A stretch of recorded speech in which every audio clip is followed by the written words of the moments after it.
Hello students, welcome to आईफेस और toppers interviews की इस सीरीज में आपको सीधा ले चलते हैं बनारस उत्तर प्रदेश। और बनारस से हमारे साथ जुड़े हैं प्रमोद।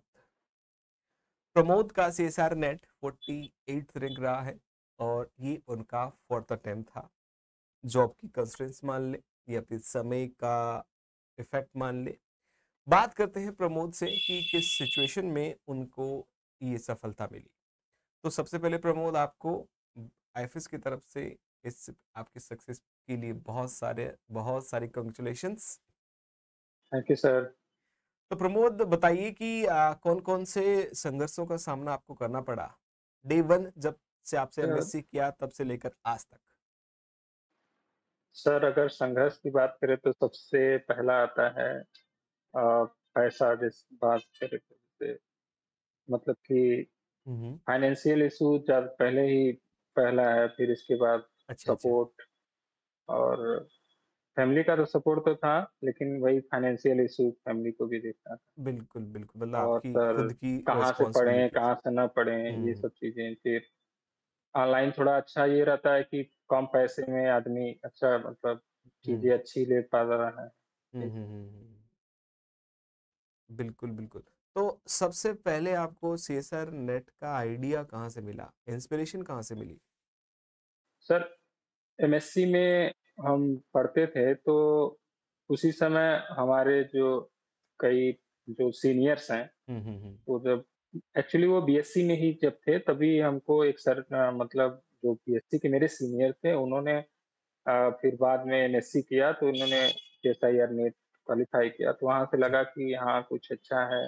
हम्म। और मतलब गवर्नमेंट अगर फंड कर रही है, और एक हम अ, थोड़ा-सा रिसर्च फील्ड में जाएँगे तो बेटर अपॉर्च्युनिटी रहेगी। क्योंकि मैंने सर बीएमएलटी किया था, हम्म। तो मतलब एमएलटी किया था, तो उसमें लैब टेक्नीशियन ही बन बिल्कुल के रह बिल्कुल, पाते हैं। एमएलटी होता है, हाँ हाँ। अब इसमें है कि थोड़ी-सी अपॉर्च्युनिटी बढ़ जाती है, थोड़ी-सी क्या बहुत अब सर।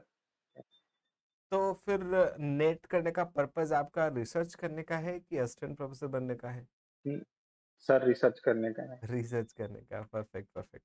तो प्रमोद हमें बताइए कि अ, आप अपनी जो स्ट्रेटेजी थी, स्टडी की प्लानिंग थी, हुँ, वो कैसे आपने एग्जीक्यूट करी, कैसे स्टार्ट किया, एग्जाम तक कैसे किया आपने? एक्चुअली सर, शुरू में जब एमएससी कंप्लीट हुआ, तो मुझे फाइनेंशियल इश्यू था, तो मैंने हम्म।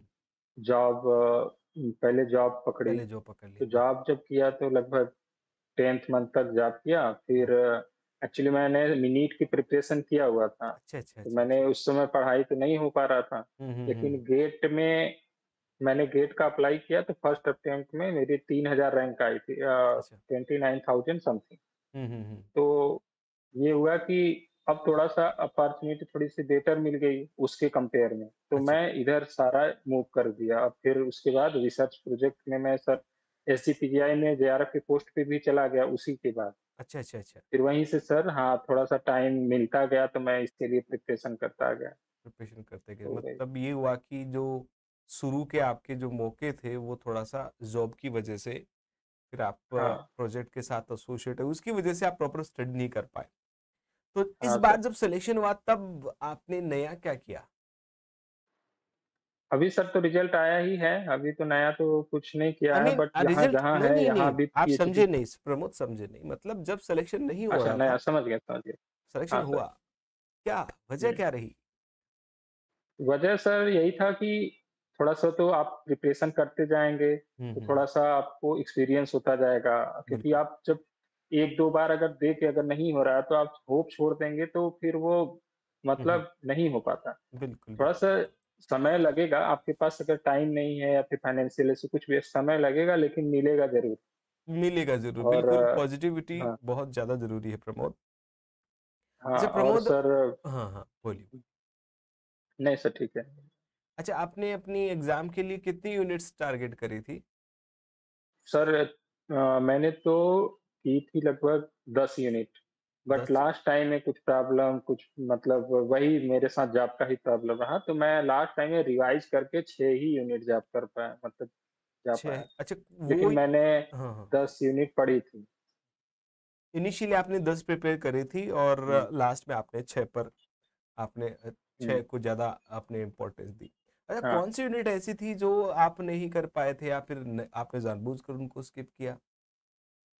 स्किप सर तो कोई भी नहीं करना चाहते थे, बट हम्म। ऊपर के 5 यूनिट अच्छे से किया। हम्म। मतलब जब रिवीजन में तो ऊपर से ही चल रहा था अच्छा। और 11th-12th किया।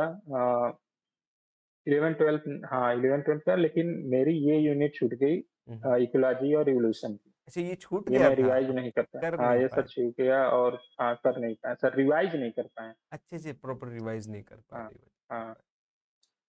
चलो, तो बहुत अच्छी बात है प्रमोद कि आपने कम स्टडी में ही आप कैसे कि 6 यूनिट्स को टारगेट करके भी आपने अच्छे रिजल्ट्स पर निकल कर आए। इसका मतलब आपकी एक्यूरेसी बहुत अच्छी रही है ना, यही कह सकते हैं हम। जो भी है सर। आप रिवाइजन कैसे करते थे प्रमोद, एग्जाम टाइम में रिवीजन कैसे चलता था आपका? रिवीजन टाइम में सर क्या था कि मेरा ये ऐसे चलता था कि मैं पहले एक यूनिट को, मेरा अपना था कि टाइम तो नहीं मिल पाते थे कि रोज़ मैं 1 यूनिट पढूँ फिर आज। एक हम्म। यूनिट जब पढ़ लेता था, च 5-6 दिन, 7 दिन जितने लगते थे, फिर इसके बाद 1-2 बार उसको प्रॉपर रिवाइज़ करके फिर से अगर मान लीजिए 5-6 लेक्चर पढ़ चुके तो फिर से 1-2 घंटा निकाल के कि हाँ, अच्छा। पिछला वाला थोड़ा-सा देख लें कि है वो हम्म। मतलब टच में है या फिर निकल गया। बस ऐसे ही सर कि आप जितना पढ़ते जाओ बैक का फिर कुछ रिवाइज़ कर लो। बिल्कुल। तो फिर जॉब की वजह से आपका रिवीजन थोड़ा सा डिस्टर्ब नहीं हुआ? सर हो रहा था तभी तो थोड़ा-सा ये हो रहा है कि हम्म। कुछ और अच्छा हो सकता था। कुछ और ऐसा हो जाए, कोई बात नहीं, कोई बात नहीं। देखो, अभी जो है वो भी बहुत अच्छा है, ऐसा बुरा नहीं। ऑल इंडिया लेवल का आपके पास रैंक है 48। जब एग्जाम के समय आया, तो एग्जाम के समय में थोड़ा सा घबराहट आपको रहा होगा। कॉन्फिडेंस आपने कैसे बिल्डअप किया उस समय कि यार मैं तो जॉब में था, प्रिपरेशन पूरी ढंग से हो नहीं पा रही है, रिवीजन ढंग से हो नहीं पा रहा है। उस सिचुएशन को कैसे हैंडल किया प्रमोद आपने? सर वो तो सबके साथ होता ही रहता है कि प्रॉब्लम आती रहती है, बस यही रहता है कि बस अपने पे रहना कि थोड़ा भगवान को भी देखना है कि बस हो जाएगा इस बार, टेंशन नहीं लेना है, जो होगा अच्छा होगा। अब बिल्कुल। इतना बस यही मेरे साथ यही होता था कि मुझे हाँ, बस यही अपना दिल से करता था कि इतना तो पढ़े हैं, कुछ तो सही होगा ज़रूर। बिल्कुल अब बिल्कुल। इतना पढ़े हैं तो कुछ तो मेहनत किया है तो कुछ तो मिलेगा। बिल्कुल, बस यही बहुत था अच्छे, सर। बहुत अच्छे प्रमोद। तो एक लास्ट सवाल प्रमोद मैं आपसे पूछना चाहूंगा कि आप आगे वाले जो एस्पिरेंट्स हैं, जो आपको देख रहे हैं, यूट्यूब से हमें देख रहे हैं आईएफएस प्लेटफॉर्म पर, उनके लिए उनको क्या मैसेज देना चाहिए, उनको अपनी प्रिपरेशन कैसे करनी चाहिए? सर मैसेज तो यही है कि सबसे पहला जो मैंने नहीं छोड़ी हम्म। कि 1-2 अटेम्प्ट हो गए हैं या फिर कुछ फाइनेंशियल इश्यू या फिर कुछ भी, तो होप नहीं छोड़ें, जितना भी मतलब अपना बेस्ट दे सकते हैं, उतना दें। हम्म। और प्रिपरेशन की स्ट्रेटजी में सर ये है कि जो पढ़ते रहें, आप बराबर रिवाइज़ करते रहें और हम्म। जितना हो सके क्वेश्चन पे ध्यान दें, क्योंकि लास्ट में आपको क्वेश्चन ही करने हैं। बिल्कुल बिल्कुल तो बिल्कुल। क्वेश्चन बहुत ज़रूरी है करना। हम्म। बिल्कुल बिल्कुल। तो एस्पिरेंट्स जो नए देख रहे हैं, प्रमोद से कई सारी बातें आप सीख सकते हैं। थोड़ा कंक्लूड कर दूं तो विपरीत परिस्थितियों में, फाइनेंशियल प्रॉब्लम्स में रहते हुए भी, जॉब के साथ रहते हुए भी, इनका आज ऑल इंडिया रैंक है। इसका मतलब ये हुआ कि अगर हम अपने अपने अपने गोल के प्रति डेडिकेटेड रहे, सिचुएशन कैसे भी हो, पॉजिटिविटी के साथ रहे, तो कोई भी सक्सेस है उसको अचीव करी जा सकती है, किसी भी गोल को अचीव की जा सकती है। तो वंस अगेन प्रमोद, आईफेस की तरफ से आपको मैनी मैनी कॉन्ग्रेचुलेशंस।